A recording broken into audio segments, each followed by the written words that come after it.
Welcome to the Soft Vikings, a quest for meaning, purpose, and loyalty and love. I'm John, the hopeless son. I'm Eric, the tyrannical father, recovering from a flu. Yeah, getting better Yeah, day by day. it's been a nice journey. Flus are a blessing. Yeah, that's a very healthy way to look You at can, disease. you can quiet down. You can be happy that you usually not have a flu, and you can appreciate your body and the work it does to get rid of these bacteria or viruses or whatever they are, these intruders. True. Couple of days of some bliss and Yeah, I didn't. I was, and yeah, of course you have Paracet and ebooks, so you have some small helpers Yeah. that takes off the hard edge of it. some painkillers. Yes. So, and I'm back in business, Yeah, good to have back you back. in the gym. Back in the gym. Yes. Back for what's starting to be the highlight of the week, doing a podcast. At Yeah. least for me, it's Yeah. That's something I look forward.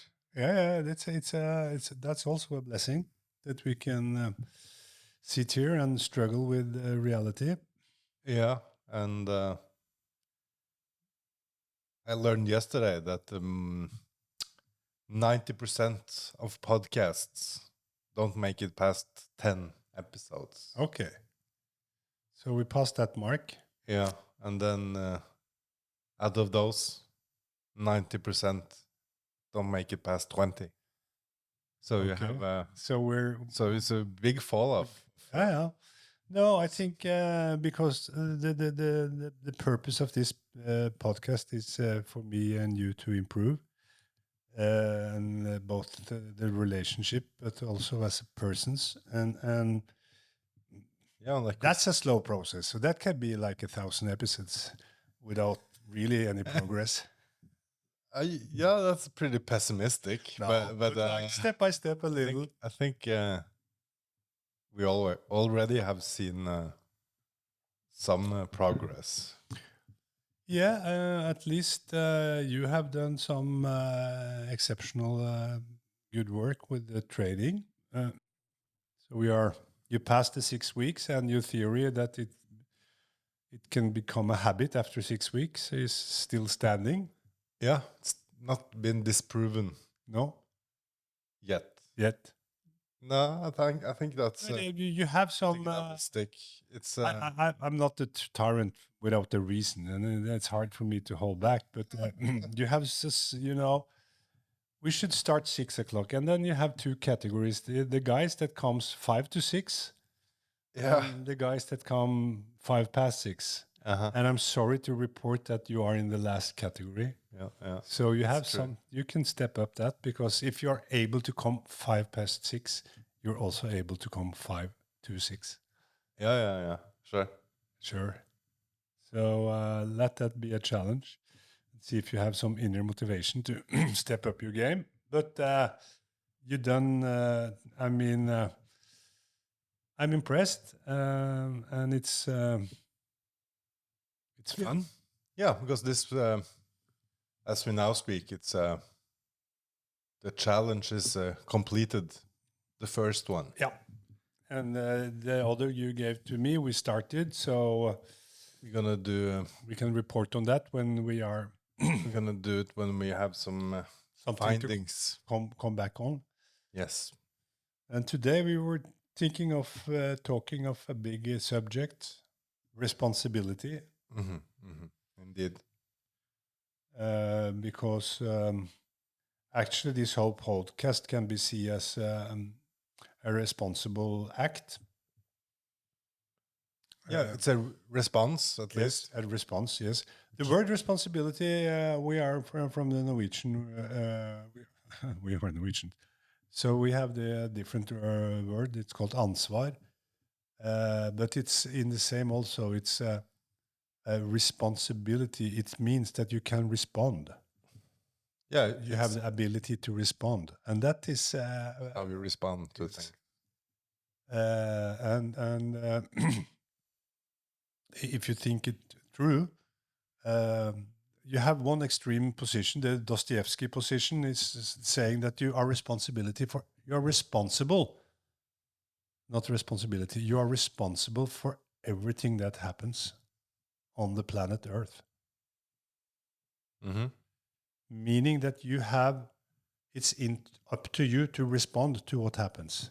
But of course, you don't have the bandwidth and you're not there all the way, but at the end of the day, you choose. But you can respond to everything. So in that aspect, yeah, it's. But then the other one is how to respond, and that's also complicated. Yeah, because in the common sense understanding of responsibility, that means that if you take responsibility, what sort of action do you do? True. It's not just saying I take responsibility. No, that's really, words. That's just sort of action. Yeah. What do you do? What do you do? What's the response? What's your response? Yeah. And what's a responsible response? Mm-hmm. And that, of course, depends on the situation and depends on the level. It's a personal thing, or is it like, are you on behalf of others, or it's in your work? True. So on a personal level, you start out with you start life with no responsibility. First couple of years. Yeah, because you cannot really respond. No, not really. No, because the reality comes onto you, and you're responsible for crying when you feel pain. Yeah, you're helpless. Well, you do communicate. Yeah. So there's a little bit. But you're totally dependent on others. Yes. And maybe that's the way. If you're totally dependent, then you cannot have responsibility. No. And I guess you wouldn't. Or you wouldn't, like, responsibility and blame is connected. You can't blame a baby for failing to like be responsible because they can't. No. So there's some expectations. There's a level. In life. What, like, who do you like? Do I have an expectation of this person to be responsible? If I don't, I will not blame if they fail. But on the deepest level, its responsibility is something between you and you. Yeah, that's like the fundamental. Yeah, that's where it starts. Yeah, because if you can't have that, then and then it's because it's again how you respond to things, right? Mm-hmm. And then you have to throw in something called norms or moral or some ideas of what's good and right. Indeed.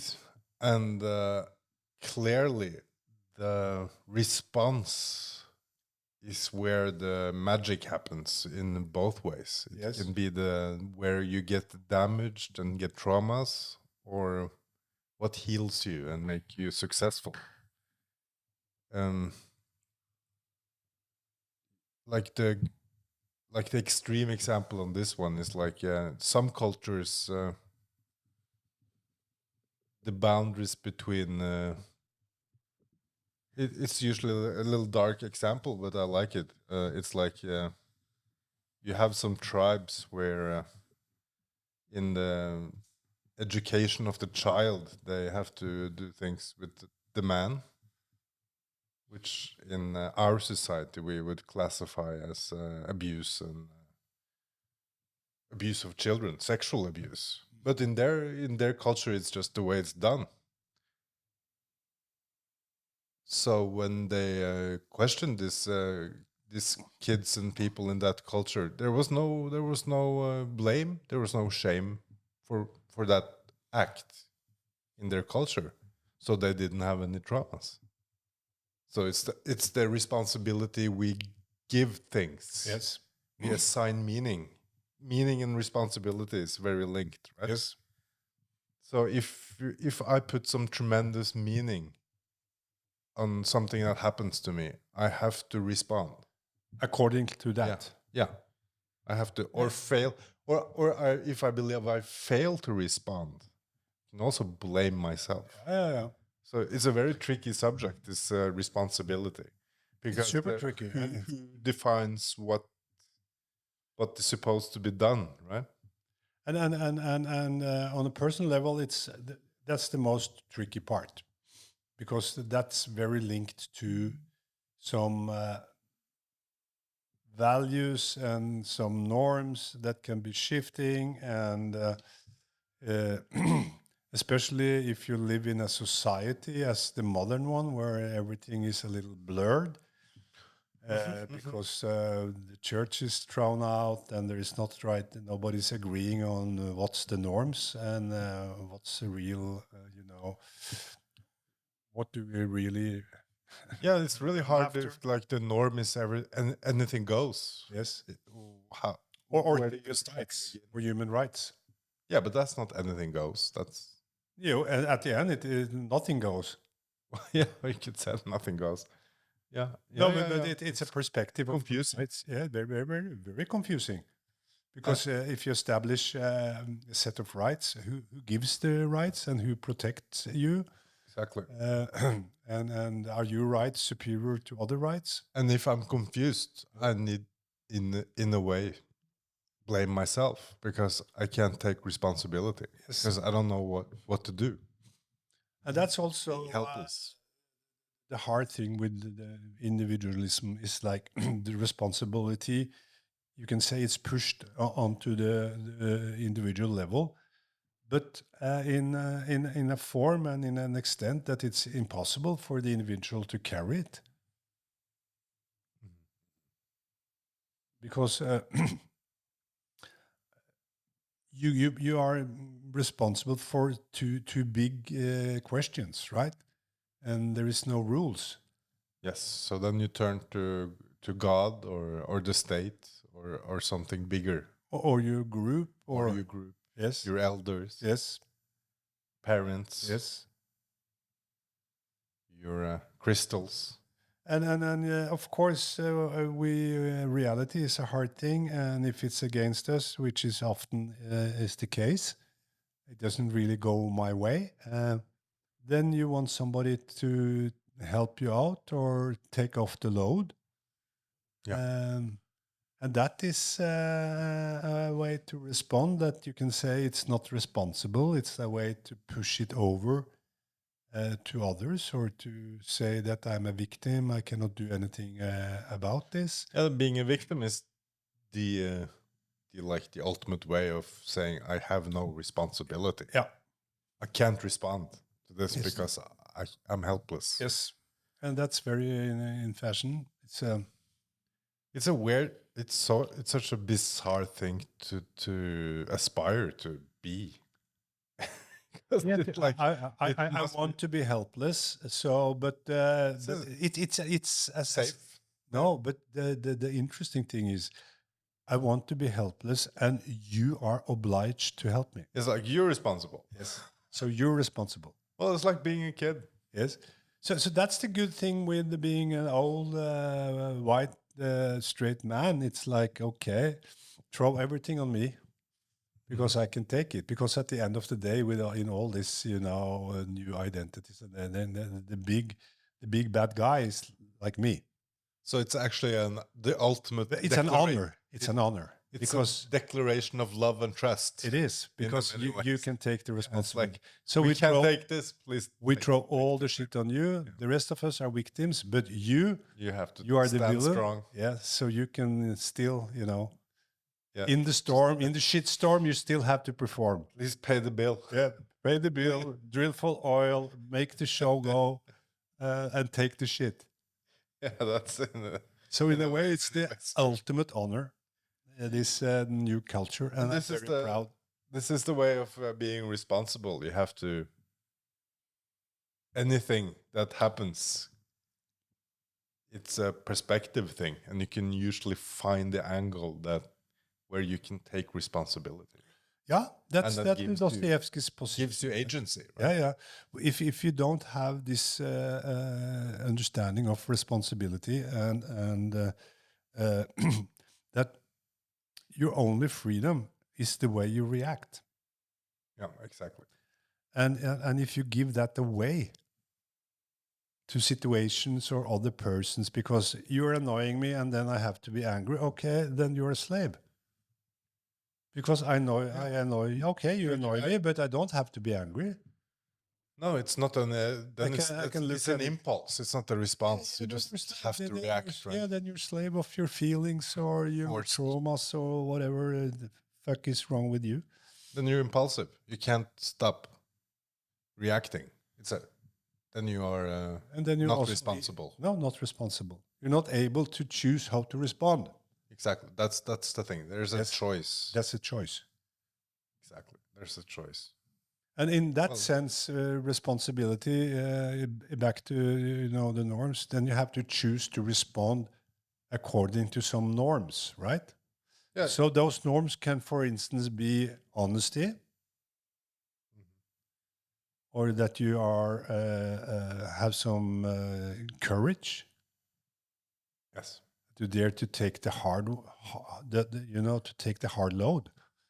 See, I take it on me, or I respond by carrying something, or by being nice, or by listening if instead of shouting, or yeah, it's a difference between reaction and action. Yeah.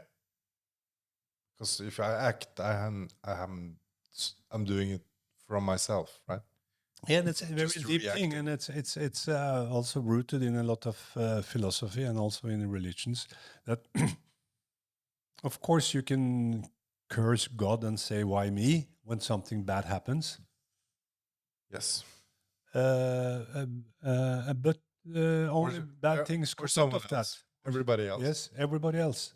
Yeah. So at the end of the day, or it's all blaming is a derivate from God. Why me? And then you can start pity yourself or put yourself in a special position because this is unfair and it shouldn't happen, and then you are just a victim of the situations. And the only thing we know, the only thing we know that is we don't know what's happening around the corner. We don't know shit. No. And it's random. If you look close it's random. Luck, unluck, randomness, that's the pattern. It seems so. It seems so.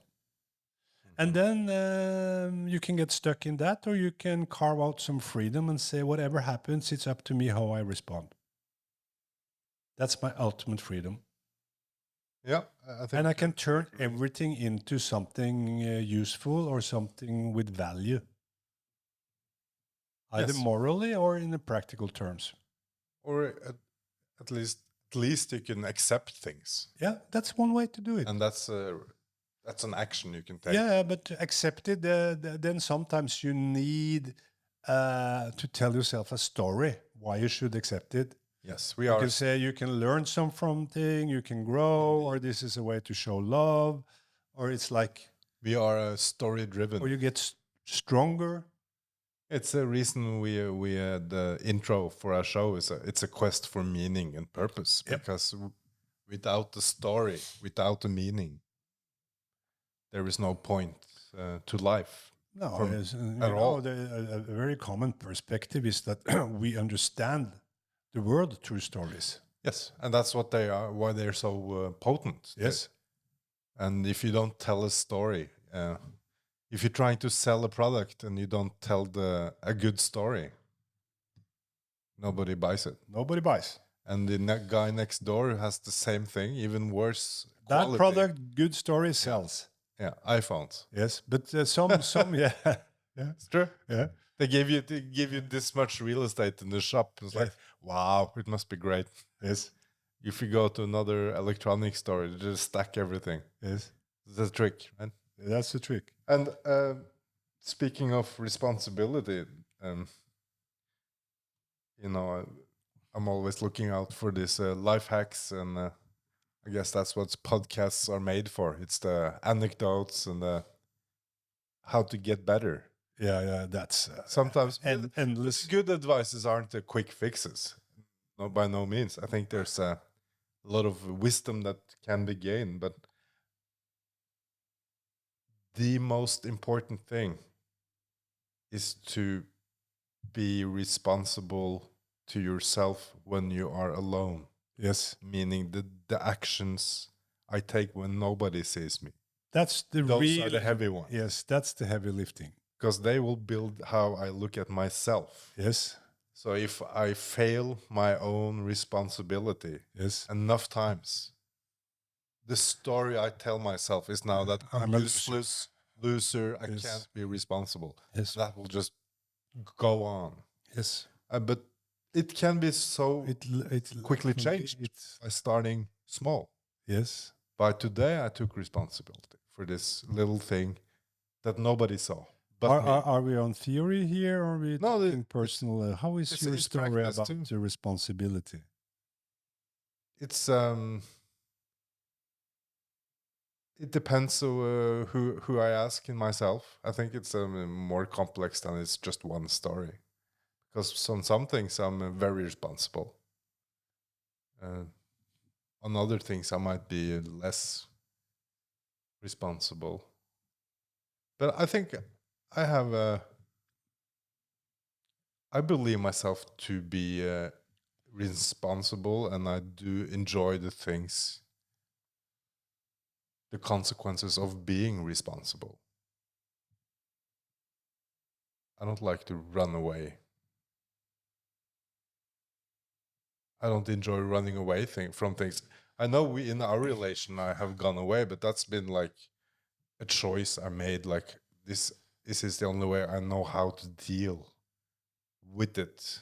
Like before, because I didn't see how I could. I didn't see a way out. So then the responsible thing was that choice I made, right? Of course, in many other things in my life, I haven't been responsible. And it's a very dark, it's a dark spiral and takes you down very fast, right? Because if you fail that one little thing, and then like the next day you tell yourself, oh, tomorrow I'm going to get up at 8 in the morning. I'm going to do those 4 things I need to get done, right? Because I know and you fail. What I need. And then you fail and it gets worse. Yes. Spiral down. But that spiral can also go the other way. Yep. Yeah. And that's the amazing thing about taking responsibility for yourself. The change can be pretty quick because it's fundamentally the story I tell myself. But you've been telling yourself some bad stories, right? Oh, yeah. And I think also you internalize and adopt the stories others feed you. Yeah, so you become your stories. Yes, you become, because if you have a role if you live in a tribe and you get assigned a role, you better fill that role or else you're out. I think that's why it's such a strong thing that we become what people tell us to be. Yep. Even if we're not really that thing, but we're adjustable, adaptable. So if you are like you are the black sheep of the family, doesn't mean you really are, but you become. Yeah, and you take the role. Yeah, for everybody's. But that's the modern hell in a way, because we are not really assigned to roles. That's clear. It's like very broad categories. Yeah, like you should study, or like you're a citizen, whatever that means. And then it's very much up to you. But on the other side, there is a lot of nudging in different directions. So it's not that much up to you either. So you're like stuck in the middle. and I think that's maybe some of your strength, John, that you've been an outsider. You've been outside this whole mainstream way of living for so many years. Yeah. In pain many times. Yeah, but not only. No. But it's been a struggle. Yeah, a struggle and sure. trying, drugs, alcohol, different ways to escape. Yeah. Sleep. You and I And are done blessed. many things too, though. We are blessed with the capacity of sleeping. Yeah. That's in our genes. No, it's That's a gift. It's been a You can sleep like 12 hours in one run sure. whenever you want. Yeah, whenever I want. Yes, More or less. more or less. Yeah. Yes, I have the same. That's not an issue. But back to the roles, because responsibility is, of course, linked to what's your purpose and what's your role. Yeah, because that's how we define it, basically. So as a citizen of as for example Norway, what is your role?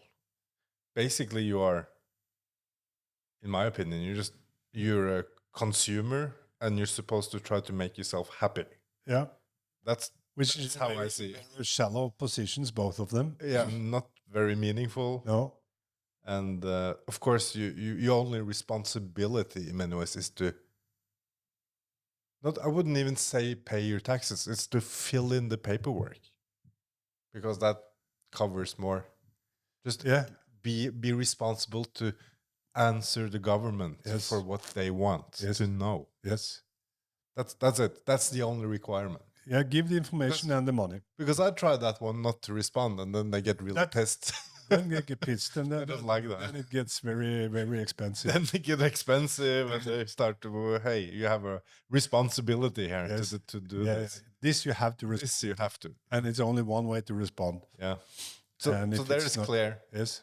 But nothing else. Yeah, because you are also a voter, or as you know, a part of the democratic process. But that's not. You don't have to. That's not a requirement. No, it's voluntary. Yeah, exactly.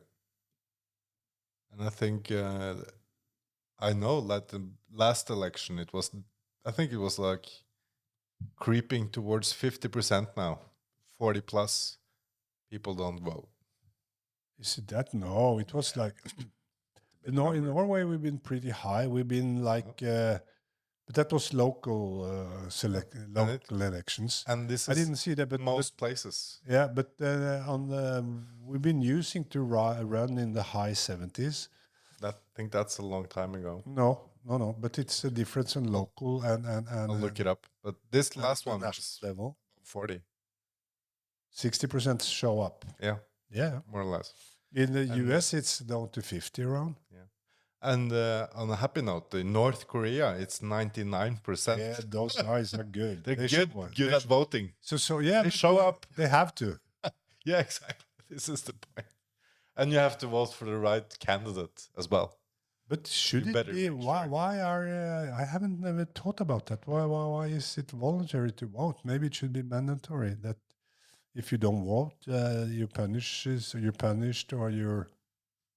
Well, you can get like rebellious and so on, and I think because the vote is mostly for show.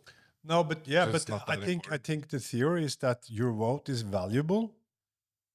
But they don't need that many. No, but your vote is valuable, and it's your currency, and therefore we don't need to make it mandatory to use it. It's like up to you to spend your value, which is your vote. Yeah. It's also your duty. I'm raised with that. It's a duty. It's a democratic duty to vote, and if it's difficult, it doesn't mean that you shall not do it. I'm more raised on the Carlin, the stand-up comedian. Yes, that he had a joke, and the essence was that those who vote are responsible for this shit show. Yes. So if you don't vote, at least you can say, I didn't partake. I didn't approve that guy.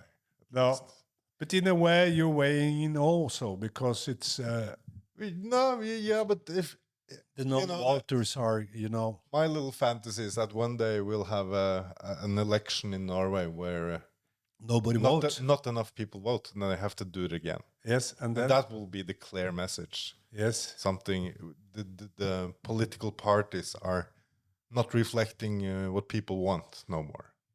And I think that's the case in Norway now as well, is that most of the big political parties in Norway, we have a multi-party system. Yes. But if you started to like put the parties in do they have this value or opinion? They come out like it's almost the same party. It's a very narrow spectrum from you can put them in the same box. Yeah, from the extreme left to extreme right. Just words. It's a short travel in Norway. Yeah, and that's the they problem. Cooperate too. Yeah, and that's the problem. This consensus and lack of debate, and lack of really reflecting on could we do things differently. Indeed, in my opinion, this is a lot of it's political theater.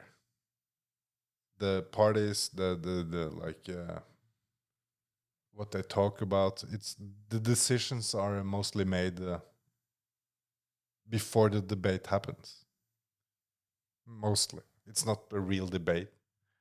Many issues are already. I think it's that's part of it, and something which is much more depressing is that you have this consensus, and you have the media that's on the same big narrative, and when they want to make a difference, they go after small details, the moral stuff, how you behave, who you slept with. Did you pay this bill? Who cares? Did you steal some sunglasses? Which I don't fucking care. I care how do you run the fucking country? Do you spend our money in a wise way? Do you prepare us for the future? Are you educating our children in a reasonable way? And those big issues, they don't matter. They don't matter at all. It's they don't get discussed. And the problem in Norway, which is not in all countries, is that we have a super strong economy, super rich state. Yes. And whatever problems pops up, it's possible to throw money after it. Yeah, at least you can just make it go away by. You can drown it in money. It's not a problem. And we are then in the situation that we are. That's it's.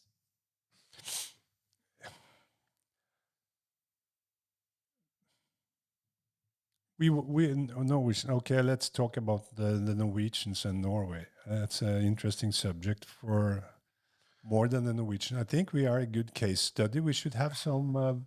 We had some people coming up here and looking closer to us. You know what? And looking what the fuck is going on here, actually.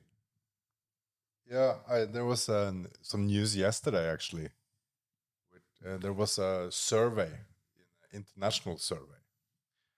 And Norway came out, according to a politician, on top. Yeah. I don't know how they framed it that way. Yeah. And the reason why is that the Norwegian politicians scored, I would say, the lowest, because they found that they had the least education. Yes. And the least. I think they just ended it there. They said they had the least education among political classes in the world. Less. They're not educated. And the politician tried to spin it that, look, it's such a small gap between the general population and the political elite. Yeah. But what they can also fail to add is that they are also the class with the least working experience. Yes. So when you score lowest on education and lowest on work experience, what have you been doing? Yes. And how are you supposed to be responsible for us knowing what to do when what you've been doing is being really good at meetings, basically political. What is that? That's like networking and talking to people. Yeah, it's a very complicated thing because we want qualified leaders we want leaders that can, take trade-offs, because life is full of trade-offs. It's not like one thing and the rest doesn't matter. And we've seen that multiple times, that that's really not well distributed in the political class, that they tell us and they act accordingly, that, okay, this is complex and we have to do some trade-offs, and then we have to have some priorities that can guide us through. And we get the least qualified people in those terms. And the qualification is that you are able to sit in for years in all this extremely boring, political party structure, meeting, gatherings, how they do it. And I've tried that, and just to survive that. Yeah, it's a stamina thing. You have to just endure. And then you come out on the other end, and you're primed and prepped for not taking responsibility. Yeah, and this is the political thing. It's like, how can I perfect my ability to look like I'm taking responsibility, but if some blame is going to be shared out, how am I like cover my ass, right? That's the most important skill, how to cover my ass and not get blamed if something goes wrong. And then if it goes right, take the glory. And we are in the middle of a very depressing situation here, because the former Norwegian Prime Minister, Erna Solberg, she's the leader of the opposition now. And the opposition is in a strong position because the existing government is like a real shit show. Yeah, they have all the same issues. Yes. But the sad thing is that there is, of course, in the same, because in the big issues, both the opposition and the position are agreeing on all the bad things they're doing together. But that's that's another story. It's another story. But she is in a situation where her husband has been trading shares when she was the prime minister, and that's against the rules. Yeah. And it's clearly against the rules, but it's history, and she's not prime minister anymore. So you cannot apply the rules, going back, because if this was revealed during her... She had to leave. Then she has to leave. Then maybe. No doubt. No doubt. No doubt. Yeah. Because her ability is conflict of interest. Yeah. And then in the main narrative they try to push now, which is so depressing, is all the spin around the distinction between responsibility and guilt. Because the story is that her husband did all this training. So he's guilty. Without informing her. So he was lying. He was saying, no, I not trade shares, and doing it. Okay. And that is freeing her, because then she didn't know. And if you don't know, you cannot respond, right? And he's the villain. He's the bad guy. But she still wants to be married to him. And she still thinks that she and him are, prepped for being prime minister again. And he's going to be still on her side, and we shall trust that they can really govern the country. But the problem here is that which way you cut this is like, okay, he's a liar, he has cheated her, but this has been going on like for 10 years. Yes. And they have a common economy. So in all their paperwork, self-reporting, everything, all his figures is popping up if he's lost money or if he's gained money. Yes. And she's then she's telling us that this was nothing there that she could, put her attention on. And she also tells us that no, they never talked about anything that he could learn or he could get inside information. Yeah, she's not taking any responsibility. And the whole fucking press are saying in a way that we should believe her. But you know, I'm not a lawyer or anything, but I've seen a couple of law shows on TV, I must say. And I think that aren't they always saying that, like, say I break a rule, get pulled over for something, or do something stupid. My defense can't be I didn't know, I didn't find out. That's not a For the rest of it, it doesn't work. No, you can't pull that one. I didn't know, so I'm innocent. And At I all, mean, right? no. So that's number one, and number two, they don't dare to say, but it's more probable. It's the probability for her knowing is higher than not knowing, because if she didn't know anything, then she should be disqualified as a prime minister, because if so many things are happening around you and you're not able to see it or react on it, how in hell can you be our prime minister? You can't manage your own economy. You're going to manage the whole country's But economy. then on the other side, if you can say, if she's able to spin this away, then of course she's the best political person we have, because she can play the political game better than anybody else. Whatever happens, she can keep her position. You know, and that's also super depressing. And this is what happened to the West when the TV came, right? You had the first TV president in America, Reagan. Yes. When they started to understand that a politician no longer needed to be able to speak in a way of being a statesman. You're going to just need to be a salesman. Yes. If you can sell it, they buy it. Yes. Because half of the voters will have, and this is true today as well, in any democracy, they don't know, they can't usually name one policy for the party they're voting for. So they are very low on information. But what they can always answer is that, do you like that person?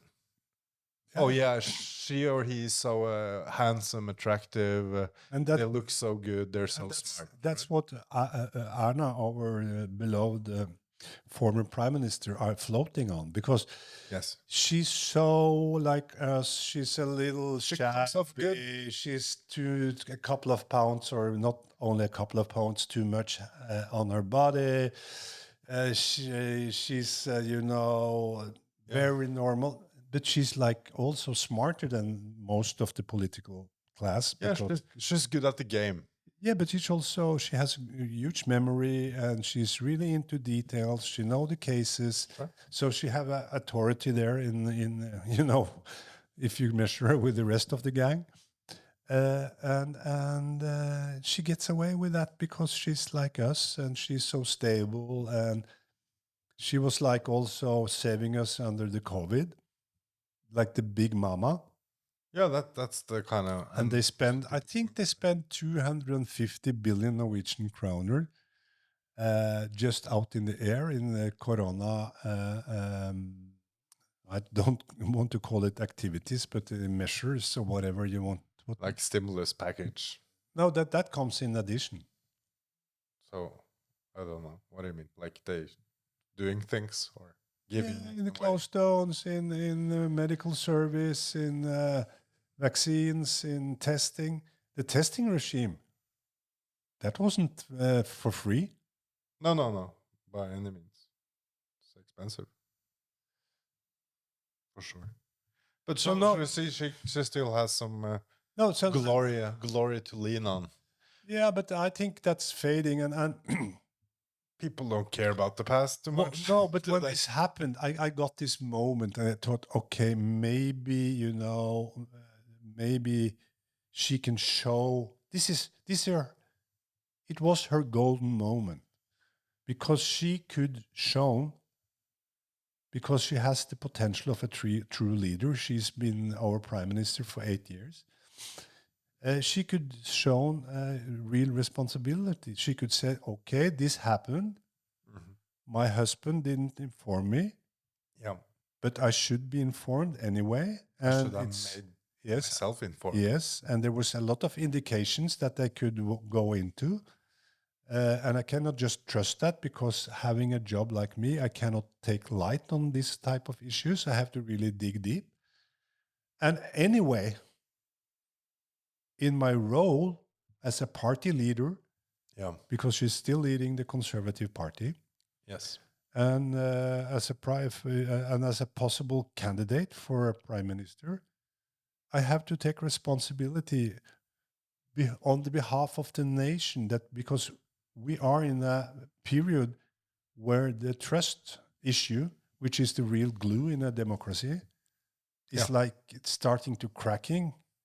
And one of the reasons is that our class, the political class, are not taking responsibility and are doing a lot of stupid things. And when we do it, we just start to spin and spin and spin and try to escape.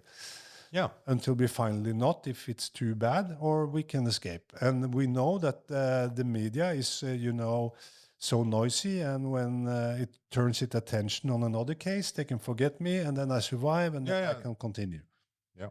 And that's the way they want to play it. But if she had said, okay, I take the responsibility, I do this on the behalf of my party. I'm in a conservative party, and a conservative party, they want to conserve the institutions and develop them step by step, but preserving the quality of them. And the main capital is the trust. So I want you, the people, to trust the institution and see that my party, the Conservative Party, taking that really serious. So I step down on the behalf of my party, the country, and all of you, and show you that this is the way we should take responsibility. If she's done that, the Conservative Party would really have strong foothold. They could push back on a lot. And also, because the problem with the big leaders like her, it's such a big tree and it's so much shadow around, so the young people don't really grow under her. No. So the only way to get the talents, up is to remove her. She's too big. Yeah. And then she could step aside and she could promote the party and all the talents can come. And then they could really swing their arms, because then they can start pointing on all the other parties and say, hi, guys. Well, they didn't do that. This is the way you take responsibility. We are a responsible party. And I think they would take the next election on a landslide. Well, she didn't do what the Viking kings of old had to do. No. Fall on your sword if things went badly. No. Even they had to do it when the harvest went bad. I know it's so pathetic shit show, because she's hanging in, and they're dragging her through the mud. And so if she survives this, it's such a failure. I think. So what's your prediction? This episode probably won't come out for a little while. So what's your prediction? Because the problem is that both the Conservative Party are longer and longer in this extremely bad position. So they don't, the incitements to turn is like, because then they really have to admit. It was just an election, right? Yes. If this happened 2 months ago, there would be a different story. Because now they can wait 2 years, see. Yeah, that's the way they hope. They are wanting to look to the polls, and the first polls now are not showing a really, that they're not really hurt yet. No. So they try to hang in. So, sorry.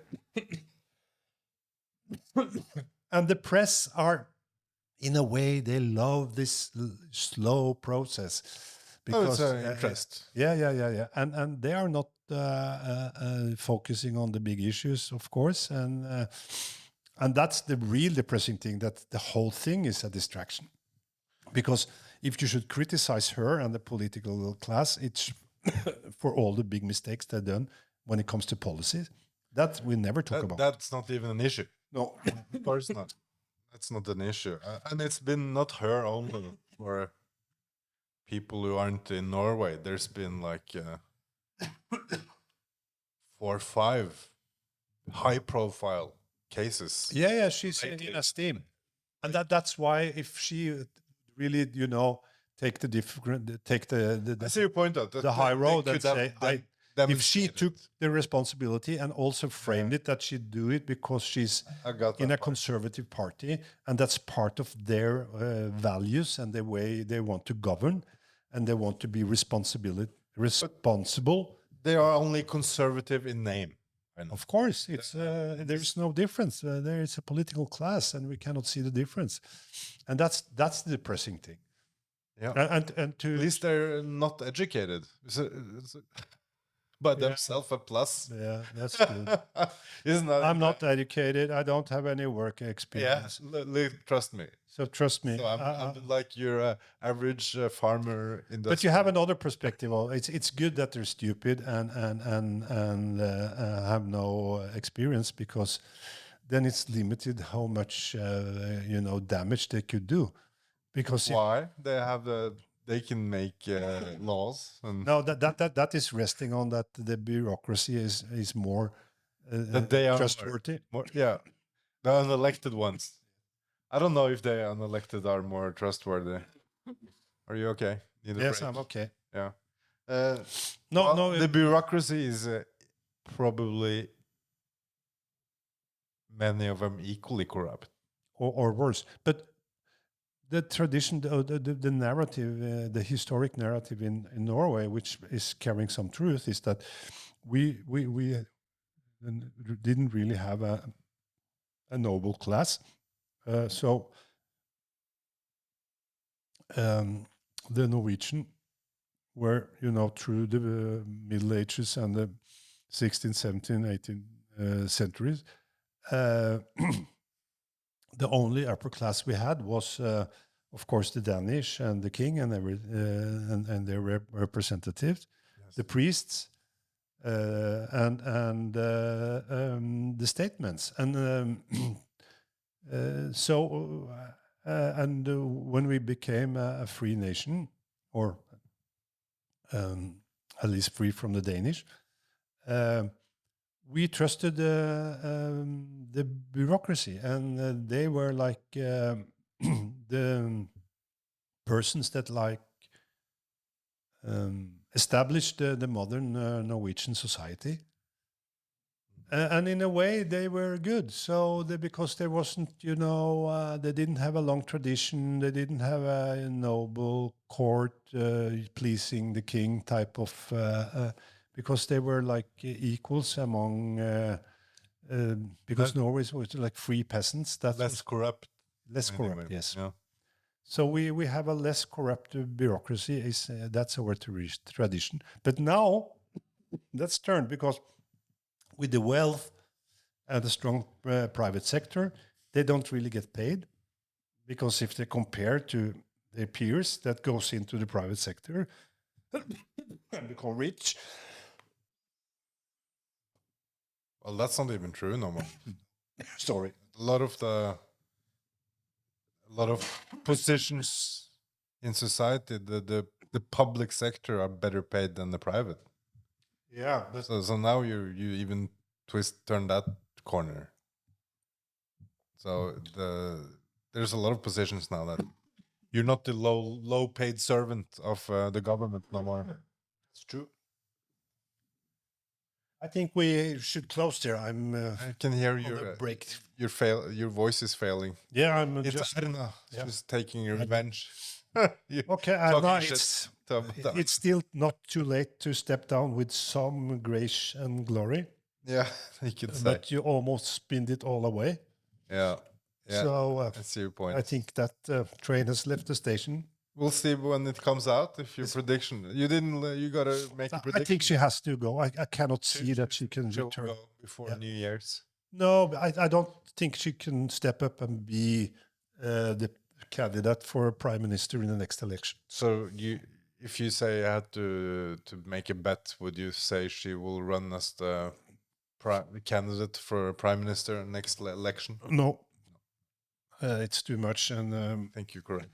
Too exhausted. The problem is that nobody of the other parties cannot attack her because they have the same problem. Yeah, they're like, please don't. We don't want to have that debate. Yeah.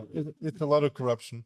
Okay. So we end on the corruption note, and yes, hope your voice gets better. Yes. Next time. Okay. Sorry, Thank guys. you for today. Bye bye. Thank you. Bye.